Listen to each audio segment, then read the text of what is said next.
Hi friends, welcome to DSN tech traffic reason classes. ఈరోజు మనం 9th class Telugu explain చేసుకోబోతున్నాము. Already 9th class తెలుగులో మనము ధర్మార్జునులు, నేనెరిగిన బూరుగుల, వలస కూలి, రంగాచార్యత ముఖాముఖి, శతక మధురిమ, దీక్షకు సిద్ధం కండి, చెలిమి 7 లెసన్స్ కంప్లీట్ అయ్యాయి. ఈ 7 లెసన్స్లో చాలా ఇంపార్టెంట్ పాయింట్స్ కూడా ఎక్స్ప్లెయిన్ చేశాను. కవి పరిచయంలో ఎటువంటి బిట్స్ వస్తాయి, గ్రామర్ బిట్స్లో ఎటువంటి బిట్స్ వస్తాయో, ఆల్రెడీ ప్రీవియస్ ఏ బిట్స్ వచ్చాయో కూడా నేను ఎక్స్ప్లెయిన్ చేశాను. ఎవరైనా ప్రీవియస్ వీడియోస్ చూడకపోతే ఖచ్చితంగా చూడండి. ఆల్రెడీ మనం part 1, part 2, part 3, part 4 videos upload చేశాను తెలుగుకు సంబంధించి 9th క్లాస్ ఓన్లీ. ఈరోజు పార్ట్ 5 వీడియో 8th లెసన్ ఉద్యమ స్ఫూర్తి. ఓకేనా? ఉద్యమ స్ఫూర్తి, రచయిత సంగం లక్ష్మీబాయి, ఇతివృత్తం ప్రేరణ దేశభక్తి, ప్రక్రియ ఆత్మకథ. ఉద్యమ స్ఫూర్తి యొక్క ప్రక్రియ ఆత్మకథ చాలా చాలా ఇంపార్టెంట్. 81 డేస్.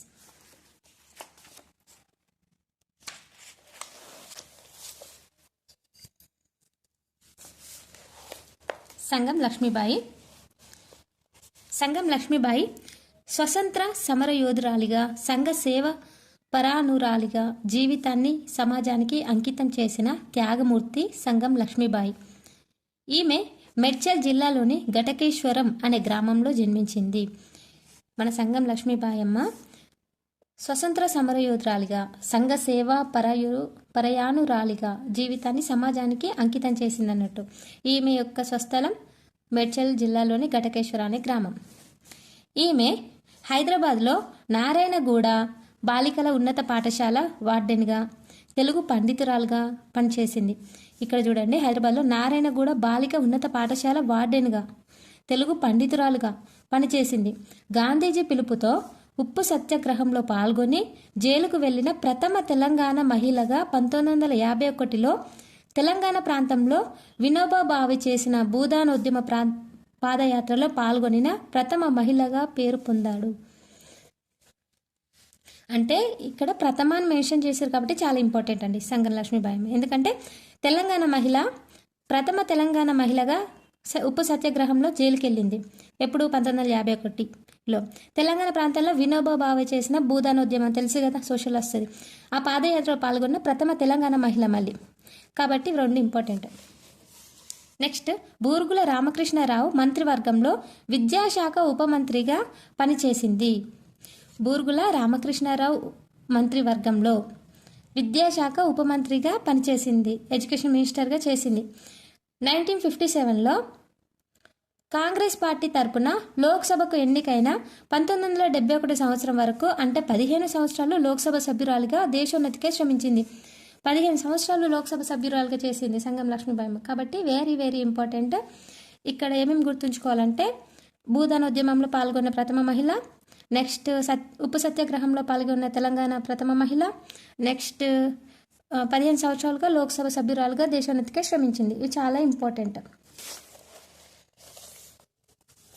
గ్రామర్. గీత గీసిన పదాలకు అర్థాలు. స్వానుభావం. స్వానుభావం అంటే తన అనుభవము. స్వానుభావం అంటే తన అనుభవం.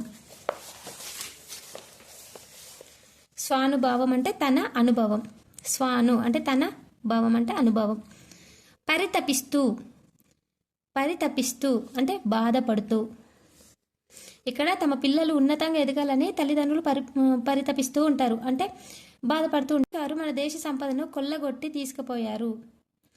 అంటే కొల్లగొట్టి అంటే దోచుకొని. స్వానుభవం అంటే తన అనుభవము. పరితపిస్తూ. పరితపిస్తూ అంటే మన తల్లిదండ్రులు మన కోసం పరితపిస్తుంటారు, అంటే బాధపడుతుంటారు. కొల్లగొట్టి. కొల్లగొట్టి అంటే దోచుకొని. నెక్స్ట్, ప్రకృతి వికృతులు ఇంపార్టెంట్. ఒక బిట్ ఖచ్చితంగా వస్తుంది ఇక్కడ నుండి. గారవం. గారవం అంటే గౌరవం. కథ. కథ, ఇక్కడ తా చూడండి, కథ. జీతం. జీవితం. కరుకు. కర్కశము. కర్కశంకి వికృతి పదం కరుకు. గారవం గౌరవం, కథ కథ, జీతం జీవితం, కరుకు కర్కశము. ఇది ఇంపార్టెంట్ ఇక్కడ. నెక్స్ట్ సందులు.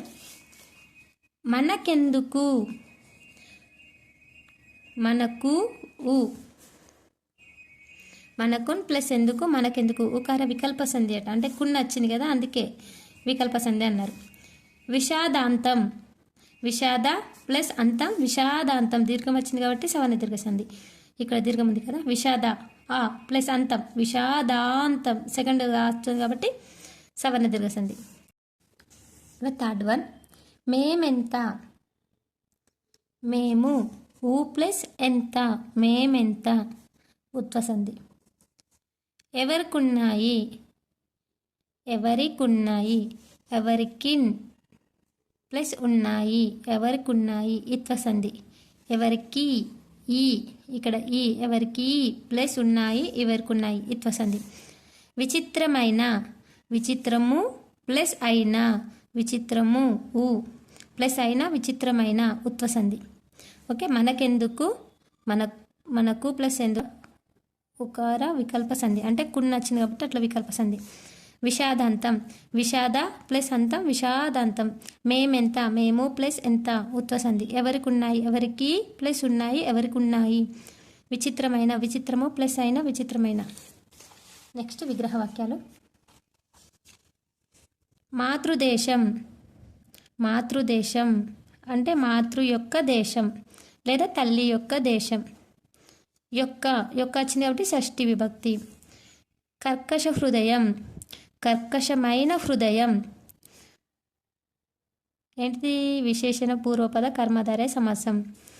సహాయ నిరాకరణ, సహాయమును నిరాకరించడం.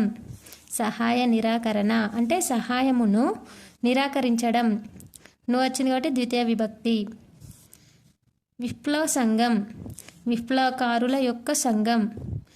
కారుల యొక్క వచ్చింది కాబట్టి షష్ఠి విభక్తి. విప్లవకారుల యొక్క సంఘం. అశ్వత వృక్షం, అశ్వత వృక్షం, అశ్వతము అనే పేరు గల వృక్షము.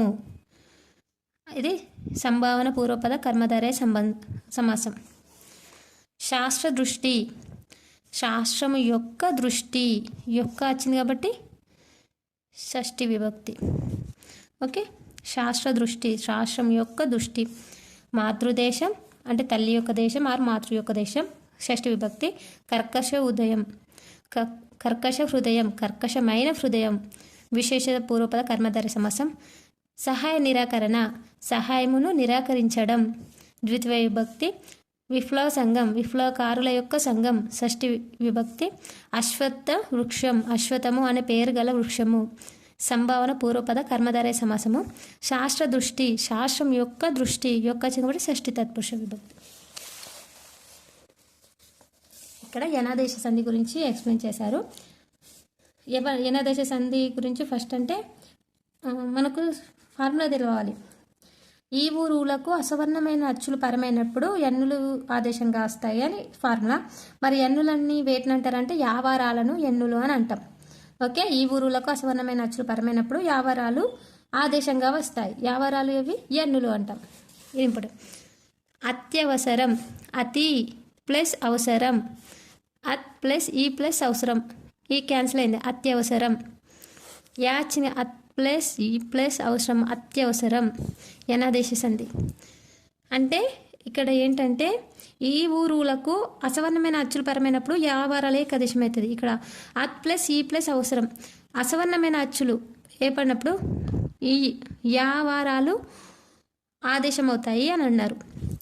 ప్రత్యుత్తరం, ప్రతి ఈ ప్లస్ ఉత్తరం. ఇక్కడ ఈ కట్టై ప్రత్యుత్తరం అయింది, యా వచ్చింది. ఈ కట్టై యా వస్తుంది. అందుకే అసవర్ణమైన అచ్చులు ఈ ఊరులకు అసవర్ణమైన అచ్చులు పరమైనప్పుడు యావారాలు ఆదేశంగా వస్తాయి అంటారు. ప్రత్యేకం, ప్రతి ఈ ప్లస్ ఏకం, ప్రత్ ప్లస్ ఈ ప్లస్ ఏకం. ఇది క్యాన్సిల్ అయి ప్రత్ ప్లస్ ఈ ప్లస్ ఏకమైంది, ప్రత్యేకమైంది. ఏ వచ్చింది, ప్రత్యేకమైంది. ఈ కట్టై. అన్వస్త్రం, అణు ప్లస్ అస్త్రం. ఊ కట్టై వా వచ్చింది, అన్వస్త్రం. గురౌన్నత్యం, గురు ప్లస్ ఔన్నత్యం, గురౌన్నత్యం. పిత్రార్జితం, పితృ ప్లస్ ఆర్జితం పిత్రార్జితం. మాతృ ప్లస్ ఉపదేశం, మాతృ ప్లస్ ఉపదేశం మాతృపదేశం. ఓకే, ఇక్కడ అత్యవసరం, ప్రత్యుత్తరం, ప్రత్యేకం, అన్వసరం, గురు ఔన్నత్యం, పిత్రార్జితం, మాతృపదేశం. ఇవి యనాదేశ సంధులు.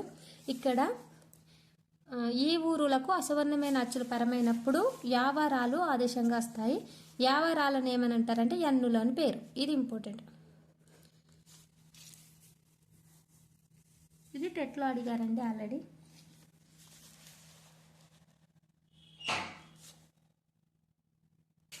అసవర్ణమైన అంటే సవర్ణాలు కాని అచ్చులు అని. ఈకి ఈలు కాకుండా మిగిలిన ఆ ఉ ఏ ఐ ఓ అచ్చులు. ఈకి ఈలు కాకుండా వేరే అన్నట్టు. నెక్స్ట్ యనదశ అవునో కాదో గుర్తించండి.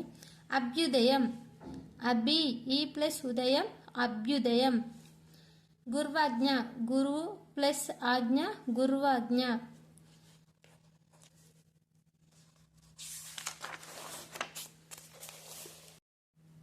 మాత్రాంశ, మాతృ ప్లస్ అంశ మాత్రాంశ. మదర్వి, మధు ప్లస్ అరి మదర్వి. స్వాగతం, సు ప్లస్ ఆగతం స్వాగతం, సు ప్లస్ ఆగతం స్వాగతం. ఇది important. Next chorus lesson. Chorus lesson very important. కవిపరిచయం ఇంపార్టెంట్. సలంత్ర లక్ష్మీనారాయణ.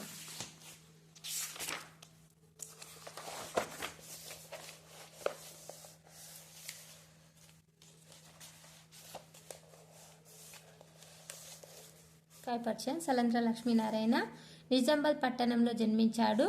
చిన్నతనం నుండే హేతువాద దృష్టిని ఏర్పరచుకున్నాడు. వేడిగాలి, వేడిగాలి కవితా సంకలనం ద్వారా తన తొలి కవితా సంపుటిని అందించాడు సలంద్ర. ఇది very very important. Already paper 2లో వచ్చింది. వేడిగాలి అనే కవితా సంకలనం ఎవరిది? సలంద్ర లక్ష్మీనారాయణ. ఇది తన తొలి కవితా సంపుటిని అందించాడు సలంద్ర. 1979లో ఇతడు రచించిన చావు గీతం కవితా సంపుటి సంచలనం సృష్టించింది. ఇది కూడా వెరీ ఇంపార్టెంట్. వేడిగాలి, చావు గీతం. చావు గీతం ఏమో 1979లో. ఇది ఇంపార్టెంట్.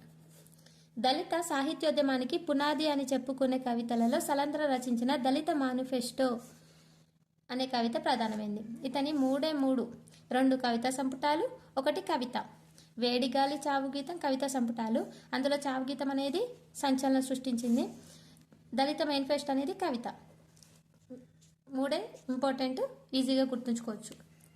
నెక్స్ట్ కోరస్ అనే లెసన్ వచన కవిత ప్రక్రియకు చెందింది. ఇది ఇంపార్టెంట్. వీటిలో మనం మిస్ చేస్తుంటాం. ప్రక్రియ ఖచ్చితంగా గుర్తుంచుకోవాలి. ఈ పాఠం వచన కవిత ప్రక్రియకు చెందింది. చందో నియమం లేని స్వేచ్ఛ కవిత్వం వచన కవిత్వం. చందో నియమం లేని స్వేచ్ఛ కవిత్వం ఏంటిది? వచన కవిత. ఇందులో బిట్స్. మేధస్సు తెలివి అర్థాలు. ఆచరణ ఆచరించేది చేసేది. ఆచరణ అంటే మనం చేసే వాటిని ఆచరణ అంటాం కదా. ప్రతిబింబం మారు రూపు. నిశ్చలత స్థిరత్వం. కోరస్ అంటే కోరస్ గొంతు కలపడం. మనం సాంగ్స్లో కోరస్ ఇస్తాం కొన్నిటి వాటికి, అంటే గొంతు కలపడం. ఆచరణ ఆచరించేది, ప్రతిబింబం మారు రూపు, నిశ్చలత స్థిరత్వం, కోరస్ గొంతు కలపడం. జాతీయాలను వివరించండి. రాళ్ళు విసరడం, గొంతు నొక్కేయడం. ఇవి 2 జాతీయాలు. వీటి మీనింగ్ ఏంటో చూద్దాం. రాళ్ళు విసరడం అంటే లేనిపోని నేరాలు ఆరోపించి తప్పు పట్టడాన్ని రాళ్ళు విసరడం అంటారు. లేనిపోని నేరాలు చేయని తప్పును అనుభవించి చెప్పడాన్ని రాళ్ళు విసరడం అంటారు. గొంతు నొక్కేయడం అంటే మాట పైకి రాకుండా అడ్డు పెట్టడం, దాన్ని గొంతు నొక్కేయడం. నెక్స్ట్ వాక్యార్థాంశాలు. చూసుకొండంటూ, చూసుకొండంటూ, చూసుకొండు ప్లస్ అంటూ, చూసుకొండు ఊ ప్లస్ అంటూ, చూసుకొండంటూ ఉత్వసంధి. గొంతెత్తి, గొంతు ప్లస్ ఎత్తి, గొంతెత్తి ఉత్వసంధి.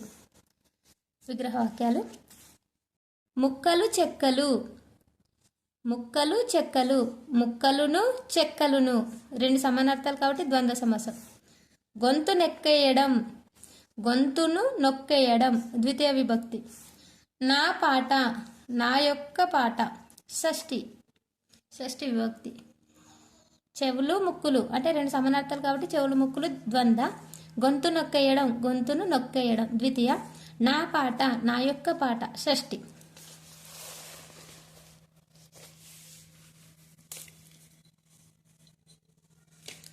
అంతే అండి. ఇక్కడ మీకు తెలిసే సాయుధ పోటం ఇచ్చారు. నెక్స్ట్ వాగ్భూషణం. వాగ్భూషణం చాలా ఇంపార్టెంట్ అండి. ఇది మనం టుమారో క్లాస్లో ఎక్స్ప్లెయిన్ చేసుకుందాము. ఇరవెంటి కృష్ణమూర్తి గారి గురించి మొన్న 2026 జనవరిలో వచ్చింది. 2 బిట్స్ వచ్చాయి. వాగ్భూషణం నుండి వచ్చాయి, దీని తర్వాత లెసన్ నుండి కూడా వచ్చాయి. దీని తర్వాత లెసన్ వాయసం, మామిళ్ళ రామగౌడ్. ఇవి రెండు చాలా ఇంపార్టెంట్. మనం నెక్స్ట్ క్లాస్లో ఎక్స్ప్లెయిన్ చేసుకుందాం. మీకు ఈ వీడియో నచ్చినట్లయితే లైక్ చేయండి, మీ ఫ్రెండ్స్కి షేర్ చేయండి. Thank you.